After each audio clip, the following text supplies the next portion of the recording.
outstanding performance that we saw from Wesleyan yesterday early on to overthrow Tufts in their preliminary round of racing. A true masterclass if I've seen one yet on the program so far, and we're looking forward to see what we have in store today.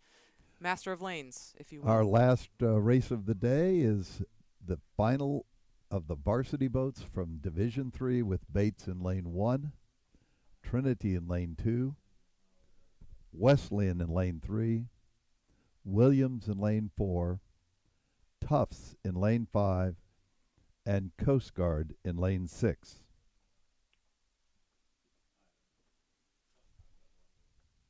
So I think something special to talk about here. This is our only entry that we're seeing from Coast Guard.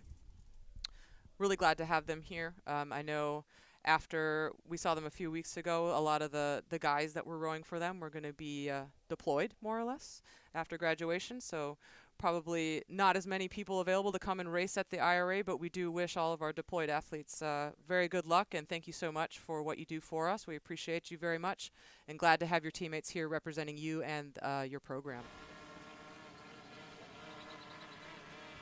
Well, this is the best of Division 3. These are the varsity boats.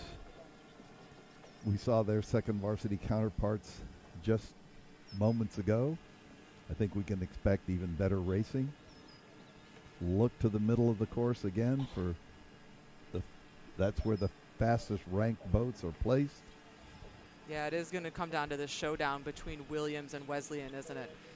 Coming into this weekend, Wesleyan is ranked as the favorite in this event, but they're up against the defending champions from Williams. So neither one of these crews is going to let the other have it all their own way.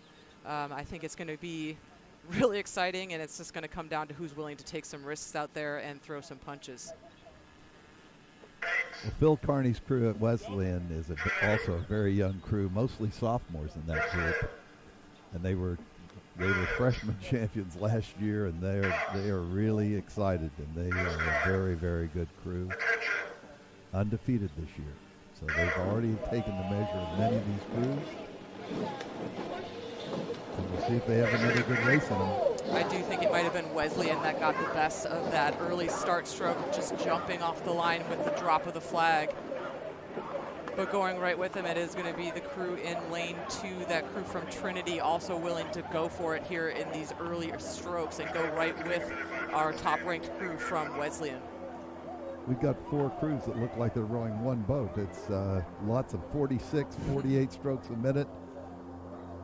No difference in the top 4 boats. Not at all. And it is just looking like maybe our crews on the outside lanes, Bates and Coast Guard, just starting to drop off, and these 4 crews in the center lanes just starting to separate themselves. Trinity, Wesleyan, Williams, and Tufts, all with just about nothing to call between them, with only just a few strokes under their belts here early on in the race. This is extraordinary. You really see boats going this close together for this long into a racing start. Yeah, it is just so close, isn't it? I think Fred's really going to have a race on his hand and trying to figure out how to separate and call the margins on these crews. As we're coming up to the 500, Fred, we wish you well and enjoy this great race. All right, at the 500-meter mark, it's Trinity here out in lane 2, going stroke for stroke with Wesleyan. They're right beside each other. Then just a little bit back is Williams, and about 2 or 3 seats back of Williams is Tufts.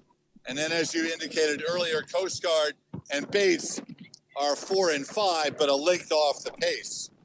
More than a length off the pace. So it's Trinity trying to give Wesleyan a run for their money here, with Wesleyan and Tufts just half a length behind, a third of a length behind for Williams.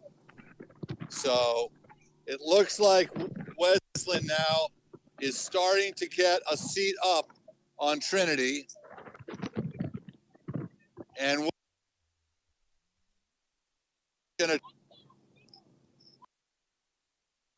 very exciting, very tight racing here at about 7:50 in. Wesleyan starting to get a bit of a margin here, 2 or 3 seats over Williams. Trinity had a really gutsy start, but now they're starting to slip back a little bit.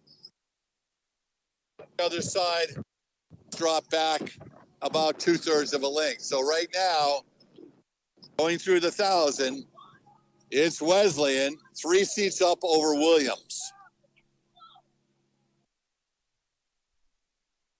Williams, 3 or 4 seats up over Trinity. Trinity, about 3 seats up over Tufts.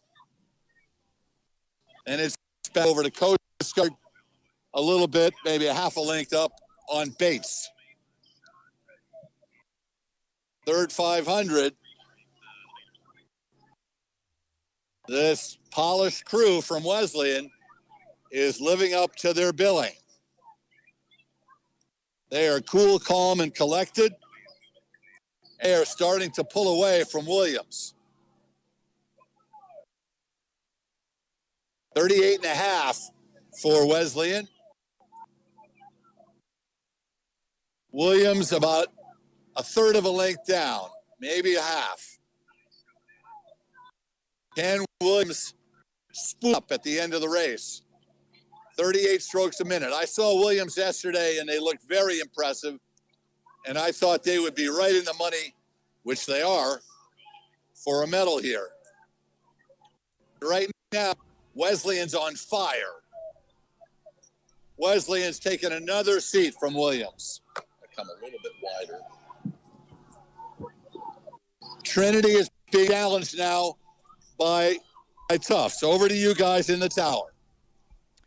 Thank you very much, Fred. We're so excited to see how this is going to shape up. I was so lucky to be able to talk to Coach Phil Carney last night about this Wesleyan crew and the maturity and poise that it takes to execute a race like we saw from them yesterday, and we're seeing that play out just the same today, just fending off these charges from Trinity and from defending champions Williams.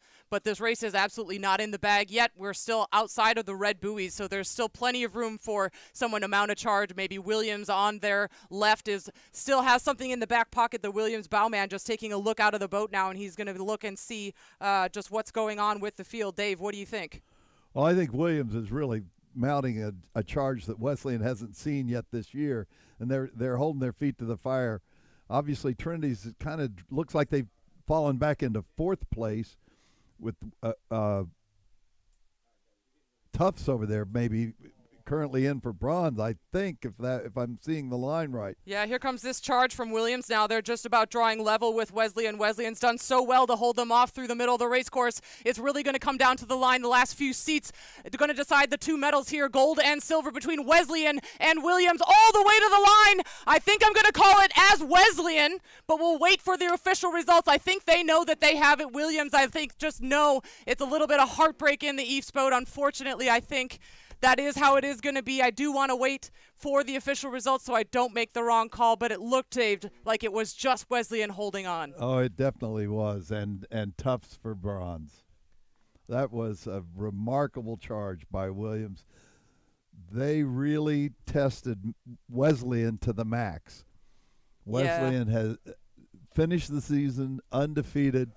Congratulations to them. And there's your official results. Your gold medalists in the D3 Varsity 8, Wesleyan, 541.53 over silver medalists. Williams, 541.74. What an epic showdown between those two titans of D3 rowing. Great effort from the Tufts University crew, 546.5 for bronze. Well done to them. Rounding out